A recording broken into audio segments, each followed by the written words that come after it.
पाकिस्तान की राजनीति में इस वक्त एक बड़ा मुद्दा चर्चा में है। जेल में बंद पूर्व प्रधानमंत्री इमरान खान की सेहत को लेकर गंभीर सवाल उठ रहे हैं। खबर यह है कि उनकी दाएं आंख की रोशनी सिर्फ 15% तक रह गई है, यानी करीब 85% तक नजर जा चुकी है। उनके वकील ने पाकिस्तान की सुप्रीम कोर्ट में बताया कि पिछले 3-4 महीनों में उन्हें धुंधला दिख रहा था, लेकिन जेल प्रशासन ने सिर्फ आई ड्रॉप देकर मामला टाल दिया। बाद में जांच में पता चला कि उनकी आंख में ब्लड क्लॉट है, जिसे मेडिकल भाषा में right central retinal vein occlusion यानी CRVO कहते हैं। अब सुप्रीम कोर्ट ने इस मामले में दखल दिया है और एक्सपर्ट डॉक्टरों से जांच कराने के आदेश दिए गए हैं। अब सवाल यह है कि क्या ये मेडिकल लापरवाही है? क्या इमरान खान को सही इलाज समय पर नहीं मिला? आज हम इस पूरे मामले को आसान भाषा में समझेंगे। सबसे पहले समझते हैं कि मामला शुरू कैसे हुआ।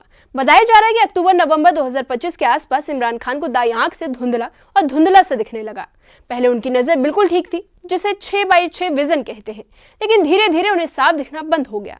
उन्होंने जेल अधिकारियों को इस बारे में बताया भी था, लेकिन गंभीर जांच कराने की बजाय उन्हें सिर्फ आई ड्रॉप दे दिए गए। कई महीनों तक यही चलता रहा।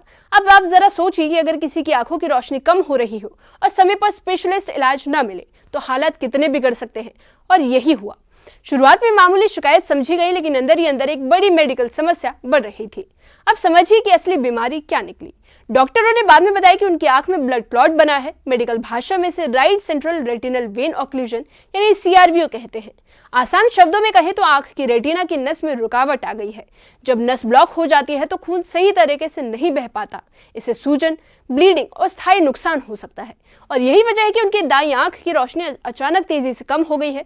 और इसी तरह की बीमारी में जितनी जल्दी इलाज शुरू हो उतना बेहतर होता है, लेकिन यहाँ इलाज में देरी के आरोप लग रहे हैं और यहीं से पूरा विवाद खड़ा हुआ है। 24 जनवरी 2026 को उन्हें इस्लामाबाद के Pakistan institute of medical science यानी PIMS अस्पताल ले जाया गया। वहां करीब 20 मिनट की एक मेडिकल प्रक्रिया की गई और माना जा रहा है कि आंख में इंजेक्शन के जरिए सूजन और क्लॉट को कंट्रोल करने की कोशिश थी। उस समय पाकिस्तान सरकार की तरफ से बयान आया कि खान यानी इमरान खान ठीक और स्वस्थ हैं, लेकिन असली तस्वीर शायद अलग थी, क्योंकि कुछ हफ्तों बाद जब उनके वकील उनसे मिले तो उन्होंने बताया कि रोशनी बहुत कम रह गई है, यानी इलाज तो हुआ लेकिन शायद बहुत देर से हुआ। अब इमरान खान के वकील सलमान सफदर करीब 7 हफ्तों के बाद उनसे मिले। मुलाकात के बाद उन्होंने जो रिपोर्ट सुप्रीम कोर्ट में दी उसमें लिखा था कि इमरान खान बेहद परेशान और मानसिक रूप से आहत हैं। अब जरा सोचिए कि 73 साल की उम्र में अगर किसी की आंख की रोशनी अचानक 85% चली जाए तो उस पर क्या बीतती होगी। उन्होंने कहा कि समय पर विशेषज्ञ डॉक्टर नहीं बुलाए गए और यही वजह है कि नुकसान गंभीर हो गया है। इस बयान के बाद मामला और तूल पकड़ गया। अब एंट्री होती है पाकिस्तान की सुप्रीम कोर्ट की। सुप्रीम कोर्ट ऑफ पाकिस्तान ने इस मामले को गंभीरता से लिया। बेंच में चीफ जस्टिस याह्या अफरीदी और जस्टिस शाहिद बिलाल हसन शामिल थे। कोर्ट ने कहा कि इमरान खान की आंखों की एक्सपर्ट मेडिकल जांच कराई जाए और साथ ही उनके निजी डॉक्टरों को भी मिलने की अनुमति दी जाए। यानी कोर्ट ने यह भी निर्देश दिया है कि बेहतर जेल सुविधा और परिवार से संपर्क की व्यवस्था सुनिश्चित की जाए। यानी मामला अब न्यायिक निगरानी में है। यहाँ बड़ा सवाल उठता है कि क्या ये मेडिकल नेग्लिजेंस है, यानी लापरवाही, और अगर शुरुआती शिकायत पर तुरंत स्पेशलिस्ट दिखाया जाता तो क्या रोशनी बचाई जा सकती थी? यही सवाल उनके समर्थक उठा रहे हैं। पाकिस्तान तहरीक-ए-इंसाफ यानी PTI का आरोप है कि इमरान खान को जानबूझकर बेहतर इलाज से दूर रखा गया। हालांकि सरकार की ओर से अभी तक रोशनी जाने की दावे का कोई खंडन सामने नहीं आया है। इमरान खान अगस्त 2023 से जेल में है और उन पर 100 से ज्यादा केस दर्ज हैं, जिनमें करप्शन, स्टेट सीक्रेट्स और अन्य आरोप शामिल हैं। उनकी उम्र 73 साल है और ऐसे में सेहत का मुद्दा और भी संवेदनशील हो जाता है। इमरान खान के समर्थकों का कहना है कि जेल की खराब परिस्थितियां और लंबा एक्वेंटेंस उनकी सेहत पर असर डाल रहा है। वकील ने कोर्ट में यह भी कहा कि इमरान खान को परिवार से नियमित संपर्क की अनुमति मिलनी चाहिए।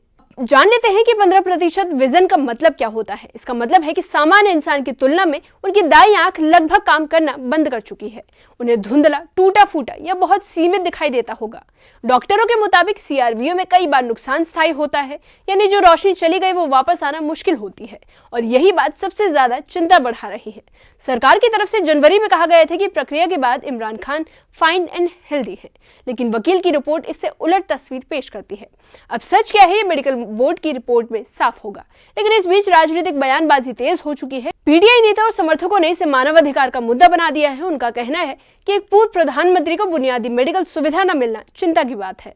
सोशल मीडिया पर भी ये मुद्दा ट्रेंड कर रहा है। अब सवाल सिर्फ एक व्यक्ति का नहीं बल्कि जेल सिस्टम की ट्रांसपेरेंसी का है। अगर कोर्ट की निगरानी में जांच होती है तो ये तय होगा कि देरी कहां हुई। क्या जेल प्रशासन ने लक्षणों को हल्के में लिया या मेडिकल रिपोर्ट पहले से ही गंभीर थी? ये सारी बातें अब रिकॉर्ड का हिस्सा बनेंगी।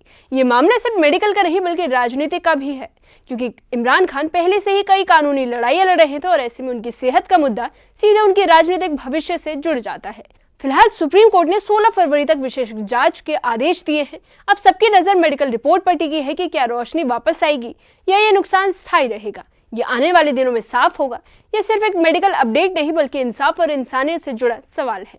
अब सवाल ये भी है कि क्या ये कैदी, चाहे वो पूर्व प्रधानमंत्री ही क्यों ना हो, उन्हें समय पर इलाज मिला, क्या उनका अधिकार नहीं है? अब फैसला अदालत और मेडिकल बोर्ड के हाथ में है और इस मामले पर नजर बनाए रखेंगे।